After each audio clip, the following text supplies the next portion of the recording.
31일 5월 마지막 월요일 최고위원회의를 시작하겠습니다. 오늘은 박근혜 대통령께서 불법인신감금 복중투쟁 1523일째 되는 날입니다. 이번에 국민의힘 전당대회를 통해서 보니까 언론에서 박근혜 대통령 탄핵은 이제 다 탄핵의 강을 건넜다 이런 표현들을 썼는데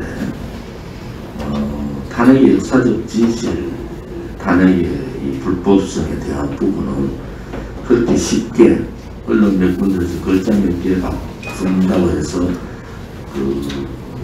잊혀지는 것이 아닙니다. 이 탄핵이 얼마나 대한민국을 흔들었는지, 불법 거짓 세력들이 대한민국을 얼마나 체제를 침탈했는지, 역사를 뒤바꾸기 위한 경제가 무너졌는지 똑바로 인식을 해야 됩니다.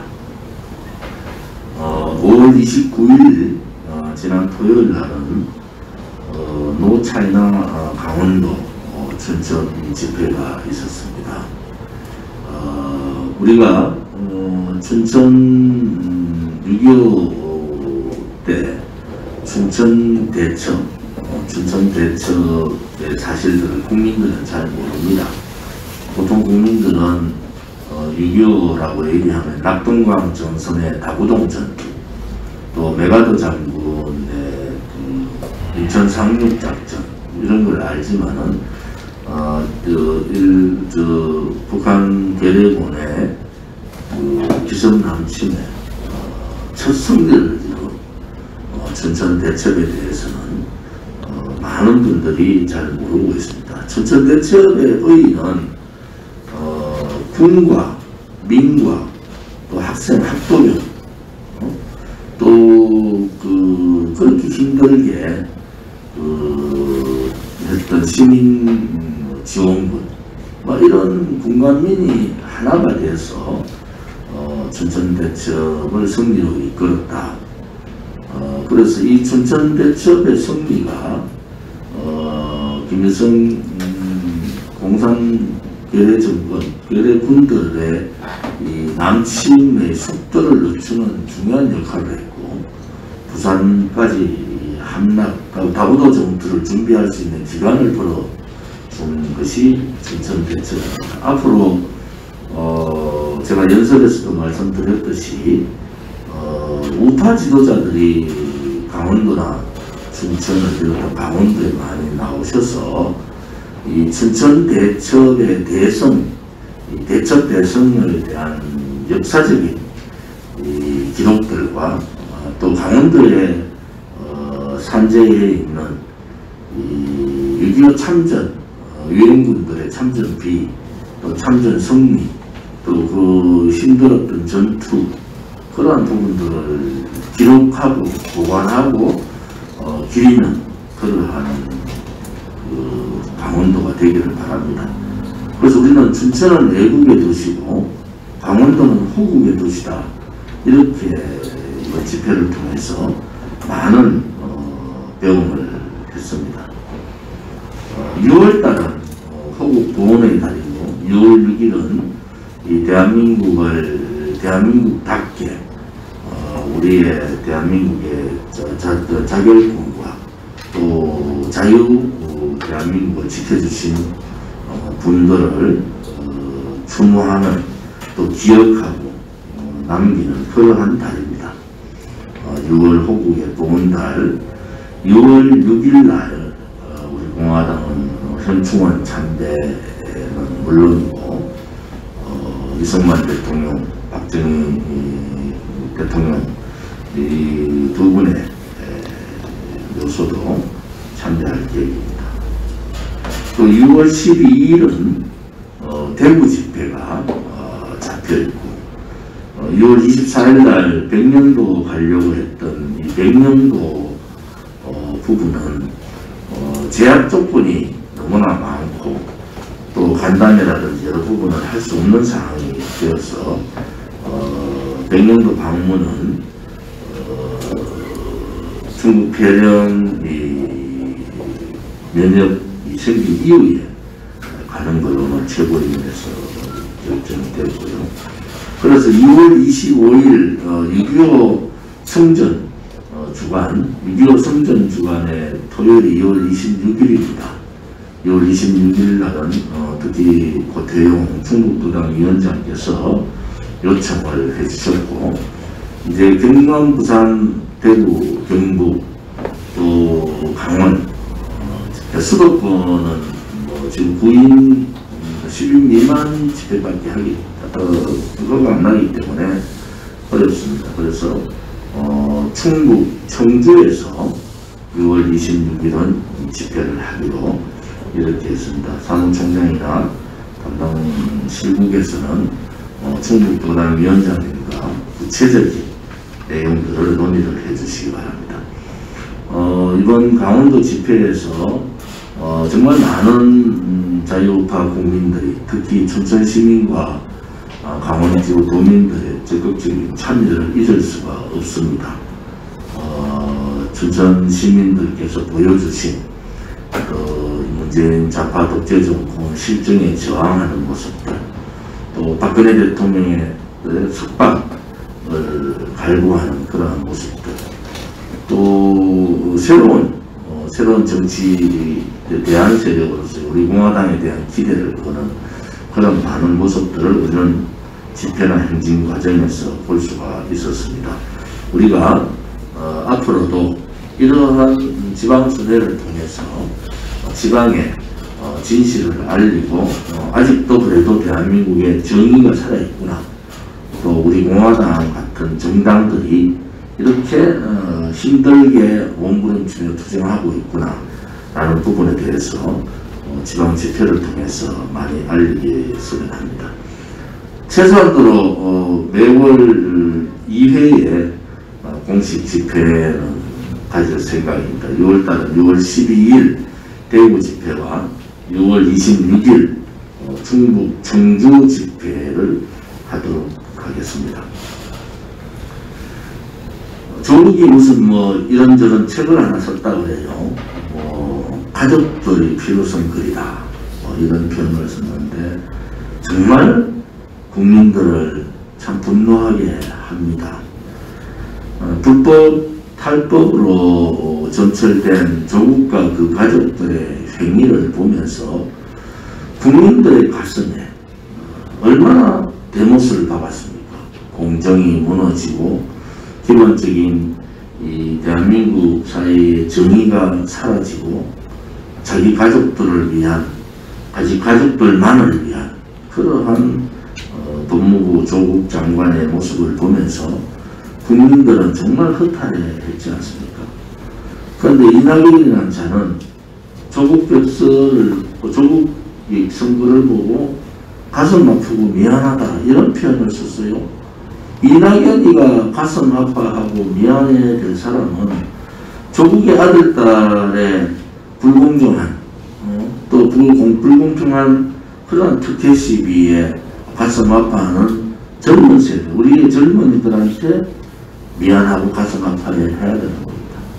조국 때문에 정말 많은 국민들이 병원에 가야 될 그런 정도의 스트레스를 받고 분노하는, 정말 참 국민들한테 이낙연이는 가슴 아파하고 미안해야 되는 것이 맞습니다.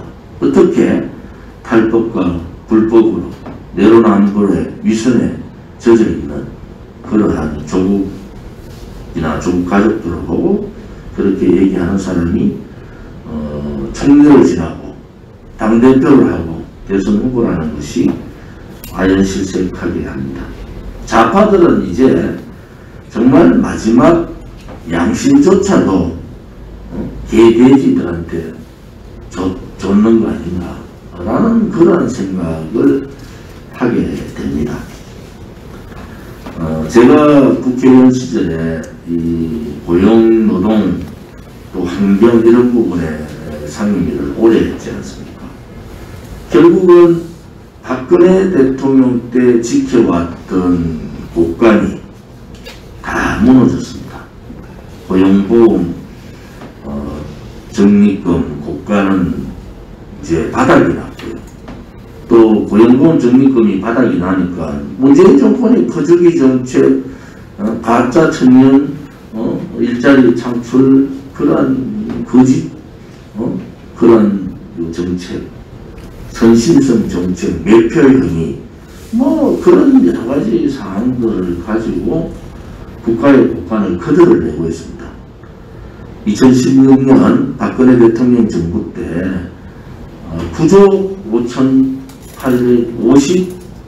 5,850억이라는 고용보험 적립금이 있었는데 불과 문재인 정권 들어서 4년 만에 9조 5,850조를 다 써버리고 오히려 2021년에는 4조 6,992억의 적자가 더 나오는 그러한 상황이 됐습니다. 결국은 13조를 고용보험 적립금을 써버린 겁니다. 국가의 돈을, 전 국민의 혈세를 이런 식으로 자기 주머니에 공깃돌 같이 자기들 재산 같았으면 이래 쓰겠습니까? 조국을 보듯이 자기 가족의 재산에는 하나의 그것도 없이 편법과 탈법과 불법을 통해서 재산 형성을 하고 문재인 정권의 많은 문재인을 비롯한 많은 문재인 정권의 장차관들, 고위공직자들이 부동산 투기라든지 기타 불법 탈법을 통해서 재산 형성을 우리들은 봐왔지 않습니까? 국민의 혈세를 고용보험 적립금을 이런 식으로 다 탕진하고 이제는 고용보험 기금이 없으니까 공공자금관리기금을 또 꺼냈습니다. 공공자금관리기금도 작년에 이미 4조 5천억 가까이를 썼어요. 올해도 공공자금관리기금을 2조 2천억을 추가로 쓰고 있습니다. 결국은 7조 7천억을 쓰는 거 아닙니까? 그러면은 고용보험금 적립금과 고용자금관리기금 두 가지만 보더라도 20조 이상의 기금을 거둬낸 겁니다. 지금은요, 미래 세대의 곡관, 대한민국의 청년 일자리 문제, 특히 고용보험이라든지 이런 공공자금관리기금에 써야 될 중요한 국가 큰 정책들은 제대로 돌보지 않으면서 국가는 비고 이제 국가는 비니까 서뚜껑까지 삶아먹는 지경이 온 거예요. 서뚜껑까지 삶아먹는 지경이.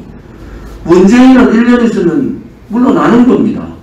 그 모든 부담을 누가 가져야 되냐? 국민이 가져야 되고 우리의 청년들이 가져야 된다. 이런 부분에 있어서는 정말 감사원에서 좀 더 즉각적이고 직접적인 감사원 감사가 실시돼야 된다. 이 감사원 감사를 열어보면 또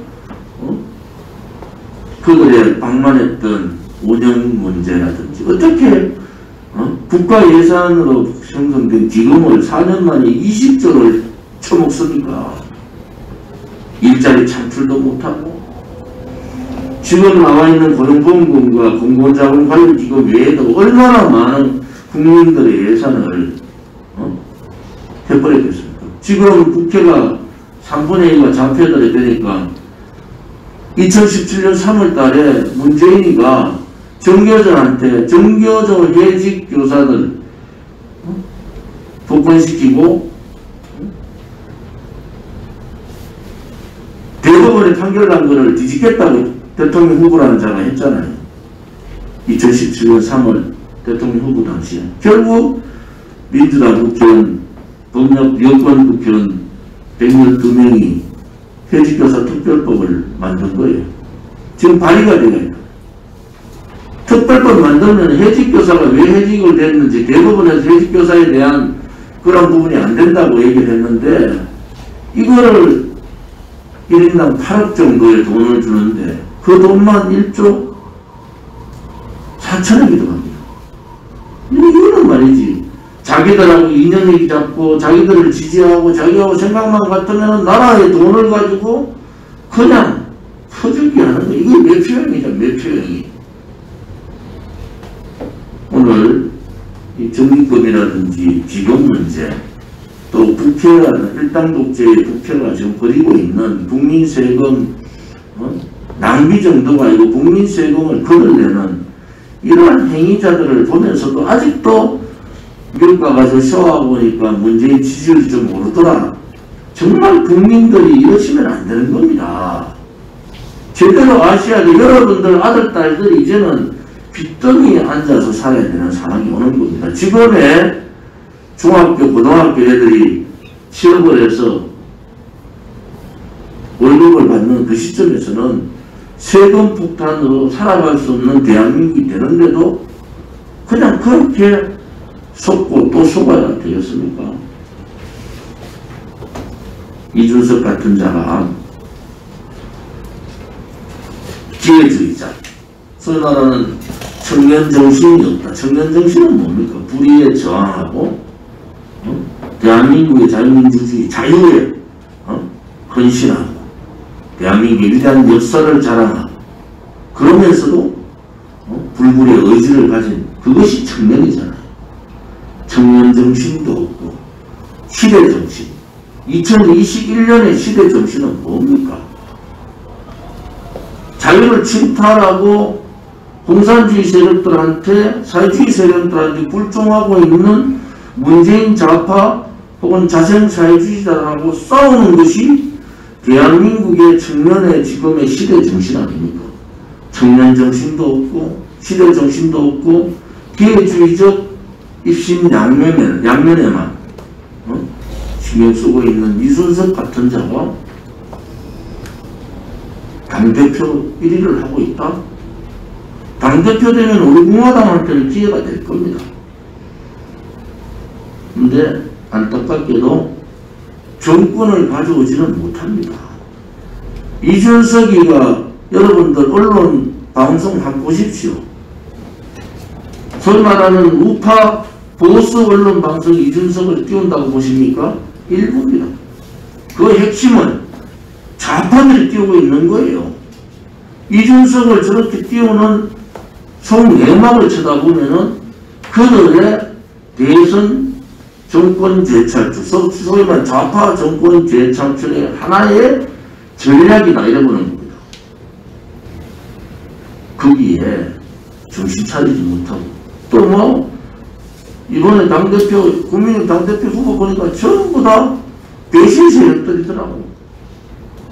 배신 세력, 저끼리 배신 세력들끼리 저끼리 뭐 이러쿵 저러쿵 하니까 막 우리 공화당으로 봐서는 참 한심한데 이제 국민들께서 특히 국민의힘 이 당원분들께서 국민의힘에 기대하지 마시고 탈당하시면 됩니다.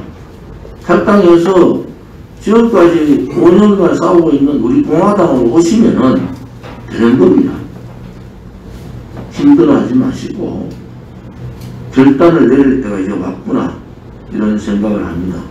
청년 정신도 시대 정신도 가지지 않은 이준석이라는 자, 또 국민의 힘, 이제는 해체가 답이다 이렇게 봅니다.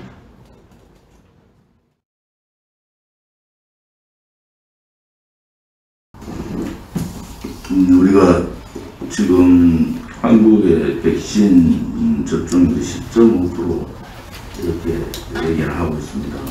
754만 정도가 했다 이런데 미국이 3억 3,300만 명인데 50.3%를 했어요. 결국 1억 4천만 명한테 1억 7천만 명한테 백신을 놨다는 거 아닙니까? 이 백신 수급을 하지 못한 문재인의 무능 이 정권에 대한 심판은 법정 심판을 해야 됩니다. 지금 미국의 접종 숫자의 3분의 1만 우리가 했어도 우리는 이미 백신 종식, 중국 폐렴 종식 상태가 되고요. 그런 상태가 되면은 대한민국은 위기에서 이 기회의 나라, 3만 불을 훨씬 뛰어넘는 정말 기회의 나라가 되는 겁니다. 이러한 위기를 기회로 하지 못하는 것이 좌파들의 능력이고 무능이다 이렇게 봅니다만 거기에 따르는 국민들, 제가 말하면 대한민국 의료 시스템이 전 세계 1위고 의료 시스템에 하루에 150만 명을 놓을 수 있으면 백신이 확보가 되면은요 한 달이면은 4,500만 명이 맞습니다. 실질적으로 2달 반 하면은 2차 접종까지 다 끝나는 거예요. 그러면은 대한민국은 전 세계의 물량들을 발주를 받을 수 있고 수출이 엄청나게 늘어나고 대한민국 위상은 세계 1위로 올라갈 수 있는 저의 기여를 이 K방역에 도취되어 있는 좌파들이 망쳐버립니다. 지금 대한민국 의료 시스템대로 석 달 만에 모든 이 백신 개발 이후에 석 달 만에 모든 그 당시만 해도 모든 화이자 모든 쪽에서 백신을 사가라고 요청까지 했다는 거 아닙니까? 근데 그 결정을 미루고 K방역에 도취돼서 치료제 얘기만 하다가 이 상태가 벌어졌는데 이것은 국정농단 정도가 아니고 나라를 말아먹으러 온 겁니다. 이 문제는 법정에서 다뤄야 되는 국정농단이다. 저는 그렇게 봅니다. 뭐 좌파들이 심지어 백신 구매까지 잘 해가지고 했으면은 뭐 정권 쪽을 재창출하겠죠. 뭐 그 또한 우리들의 기회라고 볼 수도 있지만 한편으로 보면 국민의 고통은 이런 말할 수 없는 거잖아요. 지금 뭐 청년 실업, 그 다음에 실업자금, 실업지 지원금, 뭐 재난지원금 등등등 이런 여러 가지 상황들을 따지면은 이건 국가 자살이고 매국입니다. 매국. 그런 사람을 청와대에 또 들고 들어가고 앉아가지고 떠들고 있으니까 참 답답합니다. 요즘 글에 보면은 뭐 한미 정상회담 성공이라고 이렇게 적지 않았어요.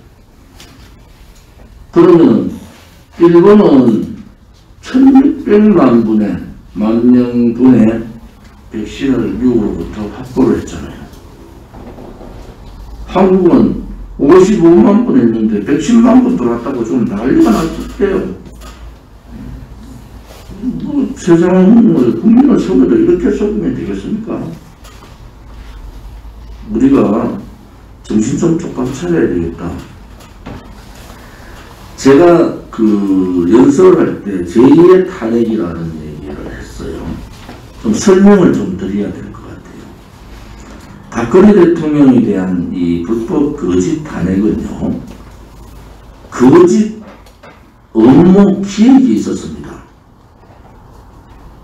절차상의 불법적인 절차도 있었지만 업무 기획 세력들이 치밀하게 기획에 의해서 또 그 기획에 자기들의 이익을 위한 김무성, 유승민과 같은 대신 역적 세력들이 합세를 해서 촛불 쿠데타를 통해서 전문 대통령의 권력을 찬탈한 그것이 제1회 탄핵이면은 제2의 탄핵은 이준석이라는 기회주의자를 내세워서 소위 말하는 자유파 보수 세력에 대한 완전한 괴멸을 시키는 탄핵이 제2의 탄핵입니다.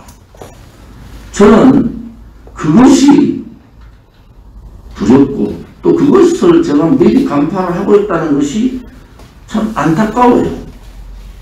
여러분들이 제가 제2의 탄핵이라고 얘기했을 때 잘 모르시는 분들이 계셔서 다시 한번 설명을 드리면 이준석과 같은 기회주의자들 또 탄핵 배신자들을 통해서 자유우파나 소위 말하는 보수 세력들의 완전한 괴멸을 시키는 것이 좌파들의 전략입니다.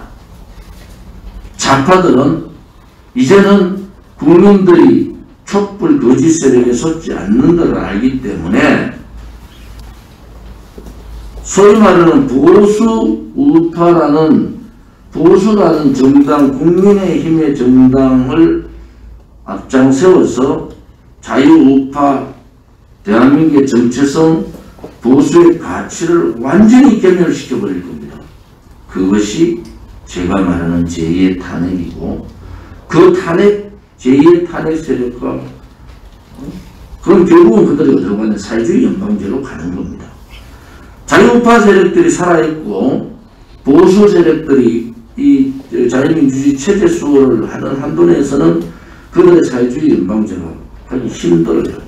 그 단계가 바로 자유우파 제2의 탄핵을 통해서 자유우파 세력들을 괴멸시키는 거고, 그 다음에 갈 것이 이원집정 분야의 내각제를 통해서 저항하지 못하는 자유우파 정당, 보수 정당을 만들어서 나눠먹기식 내각제 이원집정 분야를 갑니다. 그러고 가야 되는 길은 바로 사회주의제 연방제로 가는 겁니다. 그들이 가는 순서가 이렇게 정해져 있는 겁니다. 그것이 이준석에 의해서 만들어지는 게 아니고 자유우파 세력에 의해서 만들어지는 것이 아니라 좌파들의 전략가들, 좌파들에 의해서 정권 재창출의 일환으로 준비되고 있다라는 겁니다. 여러분들 이준석 되면은 난 바로 개헌 문제 들어옵니다. 그러면 나라는 끝나는 겁니다. 저항 세력들이 저항을 하지 못해. 왜? 그때는 노골적으로 이혼 집정부제를 요구를 하고 내각제를 요구하면서 개헌 정국으로 들어가고, 개헌 정국 이후에는요 3당 합당 같은 그러한 괴물 정치 구도가 형성이 되는 겁니다. 그러면 저항 세력의 의미가 없어져 버려요. 이것이 제가 말하는 제2의 탄핵이다. 죄 없는 박근혜 대통령에 대한 권력 창탈이 제1의 탄핵이었으면 자유우파 보수 세력을 완전히 괴멸시키는 것이 제2의 탄핵이고, 이준석은 김무성 유승민과 같은 배신자 역할뿐만 아니라 옥두가시 역할을 하는 거다. 제 이 말을 여러분들 올 연말 돼서 잘 새겨 들어보십시오. 제가 두려워하는 것이 그거다. 우리 공화당한테는 유리한 상황들이 옵니다. 그렇지만은 나라는 이제 영원히 자유민주주의 체제에 대한민국은 없어지는 겁니다. 거기에 대해서 우리가 철저하게 분석하고 또 자기 희생을 통해서 좀 더 많은 국민들한테, 제가 말씀드린 국민의 바다 속으로 가서 이 참혹한 상황이 저는 눈에 보입니다. 눈에 보이기 때문에 제가 요즘 정말 고통스러운 거예요. 이러한 부분에 대해서 우리가 좀 더 가슴에 여러분들 잘 새겨야 됩니다. 12월 제가 말씀드린 올 연말 가기 전에 이 사태들이 벌어집니다. 그러면은 그냥 조중동뿐만이 아니라 모든 언론들이 그렇게 갑니다. 문재인하고 이준석이가 당대표 돼서 만나는 모양이 그립다는 그런 표현이 아니라 제일 보수당의 당대표가 문재인 좌파 독재자한테 고개를 90도 숙이는 장면이 벌어지는 겁니다. 그것이 저는 두려운 거고, 또 우리 공화당은 또 그 험난한 길을 가야 되는구나. 제가 말씀드렸잖아요. 이제 가시밭길을 왔는데, 이제 나름대로 가시밭길을 조금 걸어내고 있는데, 제가 예측했던 이 상황들을 생각을 하면은 당대표로서 뿐만이 아니라 자유우파 정치인으로서 고통스러운 날들이 또 시작되겠구나라는 그런 생각을 가집니다. 그럴수록 우리 공화당이 힘을 길러야 됩니다. 이제 집단적인 이 보수 우파 정당에 대한 린치들이 일어날 겁니다. 힘을 기르지 않으면 또 자체적으로 내부적으로 서로 총질을 한다든지 내부적으로 서로 싸운다든지, 사사로운 제가 자주 얘기하는 작은 애당심이나 애국심으로 싸울 그런 상황이 아닙니다.